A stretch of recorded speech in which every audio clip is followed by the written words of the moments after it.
মানুহ মাৰিবৰ কাৰণে মোদী চৰকাৰ হৈছে। মোদী চৰকাৰ বিজেপি যে মোদী চৰকাৰ দিল্লীত গাদীত লৈছে মানুহ মাৰিবৰ কাৰণে লৈছে।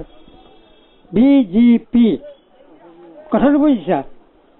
আৰু মোৰ কথাটো শুনা, কংগ্ৰেছ চৰকাৰৰ পৰা কি পাইছো? 37ত জন্ম লৈছো। বন্দে মাতৰম, জয় হিন্দ। আজি কিমান চন? 2014। ঘণ্টা কেলা ৰেচন কাৰ্ডখন নাই মোৰ।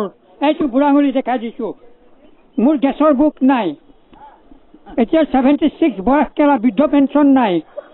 মোৰ কিবা ঘণ্টা দিছে না মোদী চৰকাৰে দিব? মহাত্মা গান্ধী কোন আজিকালি MLA জানে? মহাত্মা গান্ধী কেতিয়া জন্ম হৈছে আজিকালি MLA জানে? মোৰ বাল জানে।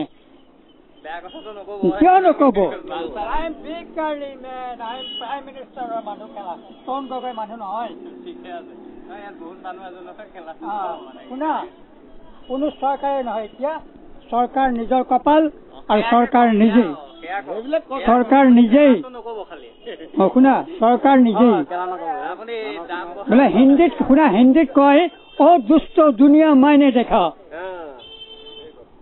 ৰাষ্ট্ৰীয় গীতটো কি গাইছিলে? এই যে কাউন্সিলৰ জিলা পৰিষদ দিছে অ মোৰ চিকুনি দে, অ মোৰ অসমৰ দে। ৰাষ্ট্ৰীয় গীত what is the meaning of ৰাষ্ট্ৰীয় গীত?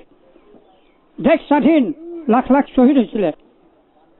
ইংৰেজৰ পৰা ইংৰেজক খেদি কংগ্ৰেছ চৰকাৰ হৈছিলে। কিন্তু সেই কংগ্ৰেছে আজি কি কৰিছে? কি কৰিছে? এতিয়া হ'ল মোদী। মোদীয়ে বাংলাদেশী খেদিব। মোক ভাল খেদিব বাংলাদেশী নাই।